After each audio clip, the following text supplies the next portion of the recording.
All right. Good afternoon, everybody. My name is Joshua Schenck. I am a MS3 ROTC cadet at the University of Oklahoma, and today I'll be giving you guys like a basically a book overview of the Emotional Intelligence 2.0 by Travis Bradbury and Gene Greaves. Along with that, I'll also be discussing you guys about my emotional intelligence appraisal test. Um, but as far as the book goes, it basically explains how do you deal with your emotions creatively and employ the intelligence in a beneficial way. Within the book, it broke down emotional intelligence into four separate skills. The first one being self-awareness, um, which is basically the ability to accurately perceive your emotions and stay aware of them as they happen. And this includes keeping on top of how you tend to respond in specific and certain and to certain people. Since yeah, and yeah. Then there's self-management, which is the ability to use your awareness of your emotions to stay flexible and positively direct in your behavior. And this basically means how to manage your emotions in all situations and people. Um, the third skill was social awareness, which is the ability to accurately pick up on emotions in other people and get what's really going on. And this often means understanding what other people are thinking and feeling, even if you don't feel the same way. And the last one being relationship management, which is the ability to use awareness of your emotions and the emotions of others to manage interactions successfully, letting emotional awareness guide clear communication and effective handling of conflict. Now, from this, I actually took the test. I took the test, and my score turned out to be a 96, showing that I did have a high, strong emotional intelligence. But being said, there were still improvements that I need to work on because that's something that if I don't practice it, I can lose lack emotional intelligence. But I can also continue to develop it and get stronger. Now, with that being said, my highest score was self-awareness of a 98, and my lowest score being social awareness. So basically, I'm very good at understanding my own emotions and being able to identify them when they're going on, and then not. Um, I still need to work on being able to see my emotions throughout other people. Being able to pick up that. But in the book, it gives a total of 66 strategies on how to, enhance your emotional intelligence, ways to, help benefit you and how to handle your emotions. And I'll be giving you guys, what I was given, to look at. The first one being for self-awareness, it was observe the ripple effect. So basically that's just describing on how, my emotions can be, in a sense, can be contagious to others around me, and how, like, even if example would be me being, me spreading my positivity around a group of people, whether they know whether they're not in their best mood or not, by me being, positive, I can, bring that and, push that on, push that positivity around, get everybody motivated, just by me being in a good mood. Or it works both ways. Me being in a terrible mood, and everybody's, they're all good and stuff. Just by me, bringing that negative energy, it causes it to spread around. Um, next one being, next strategy being within self-awareness is to seek feedback. And that's something I feel like definitely everybody needs to, be able to seek feedback. You want to be the best version of yourself. And a way to become the best version of yourself is seeking out other, a different perspective from somebody else, because not all the time you're going to see your flaws in every situation. It's always good to have somebody to see, somebody else will pick up on your flaws before you will, sometimes. And then getting to the next strategy would be getting to know yourself under stress. So that's like having those signals, such as like getting nervous, getting sores on your body, when you're feeling uneasy, those signals pick up on, so okay, I'm going under stress. So I need to, then it carries you to the next, self-management, be able to handle that once you pick up, your emotions and the signals from that.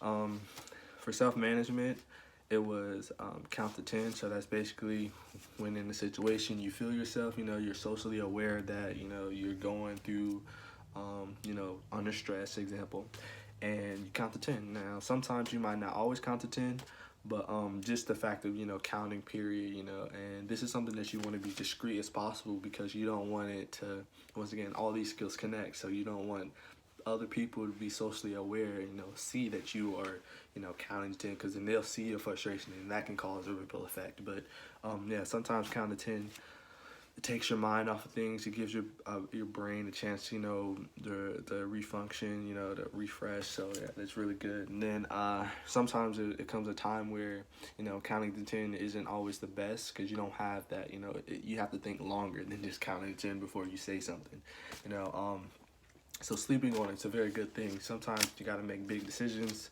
You want to, take a night, couple days, sometimes even weeks, depending on the situation. And just sleep on it. Give yourself, good time to actually think about it, fully think about all your options, and even sometimes seek out help, seek feedback, thinking about weighing out your best options and doing what's best for not only you, but everyone else around you. And then definitely setting aside some time for your day for problem solving. This is definitely important because, with so many things going on throughout life, there's only so much time in a day, and not really many people take the time out of their day to actually, fully think about the problem with no other distractions. So, being able to take time out to like fully focus on one thing, you will get a lot more done than just trying to have, like multitask and do all these things at once, because then, more distractions, it puts you at a disadvantage. For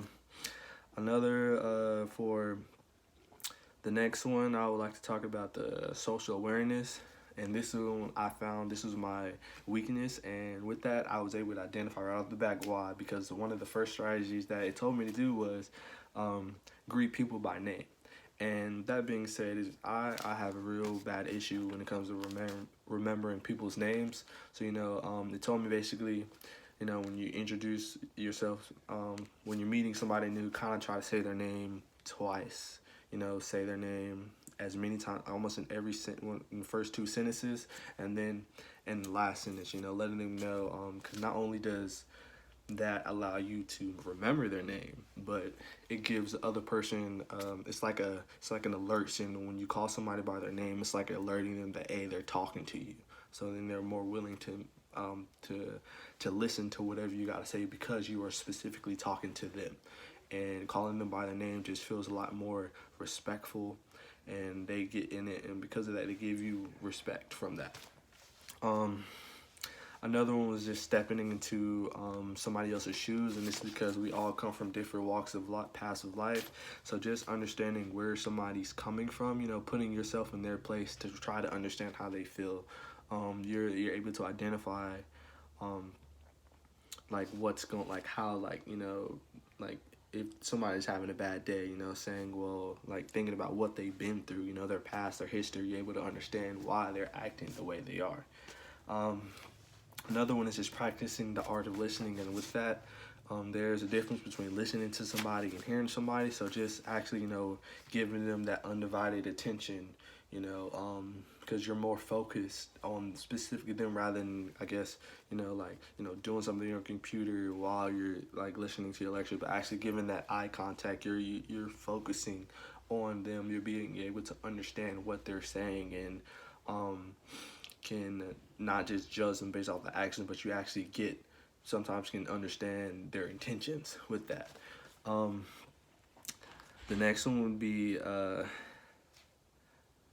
relationship management, and that's just acknowledge the other person's feelings, and that's just like, being able to understand and tell somebody, hey, I know you're having a bad day, or just giving them like that, like letting them know that, hey, I feel what you're feeling. Like, I know that, you know, I see that. And with that being said, they feel like they can be heard from that. And, you know, that can really help a lot of people. Like, 'cause some people don't really, like, they like to keep to themselves, you know, being able to, confirm to them that, hey, look, I know you're having a rough day, you know, I'm sorry, you can, you know, just not a third, you know, apologize, you know, making them feel a lot more better. You know, people feel a lot better when they know they're being hurt. And then explain your decisions, don't just make them.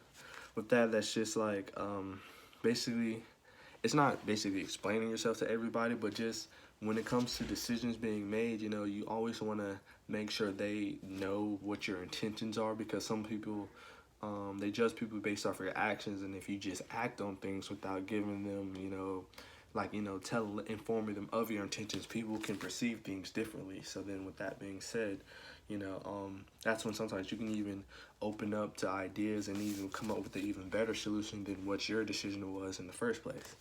And then avoid giving mixed signals. And this is something key, because it's like, you don't want to, like, by mixed signals, it would be like, for instance, trying to congratulate somebody, but you're in like a dull, monotone voice, like you're really not into it. You know, they can't really see the passion in people. A lot of people, like, you know, they'll pick what they see over what they hear. Meaning, if you're in a, you know, if you're mad and angry, you know, and you're trying to talk like this, but you're showing it like with what you see, you know, you're giving a mixed signal, because now it's just like, okay, look, now I'm going off of your body language and I'm not feeling it. You know, like, what's wrong? You know, people, and then they forget what you're saying because they're focused on your body language. So yeah, definitely, you know, these strategies definitely help me out. This is something that I can always practice on. And then as a future leader, what I intend on doing, once again, I will read this book again, just so I can get a better understanding of all the strategies. And then I want to be able to teach other people around, because I think emotional intelligence is something that, you know, everybody should definitely develop and continuously develop, just so it can resolve conflict. Because once again, lacking emotional intelligence is only going to cause conflict, especially in situations where you have to deal with emotions. And emotions is something that everybody has, and they change every single day depending on what, like, it doesn't matter. It can be anything, so you just have to be prepared. But yeah, I feel like I went over everything. So I gave you guys 12 strategies. You know, I gave you guys, talked about the book, talked about it being broken up into 4 skills. And one key to remember with emotional intelligence compared to IQ is something that it's either you got it or you don't, you know. Well, with emotional intelligence, even if it's something you lack, it's something that you can always develop. And like I said earlier, if you don't continue to develop it, you can lose it, you know. So that's something that you need to always stay on top of and practice. And that's what I intend on doing for the rest of my life, so I can, you know, be the best version of myself and make everybody else around me become the best version of themselves. But yeah, once again, Josh Schenck, we out.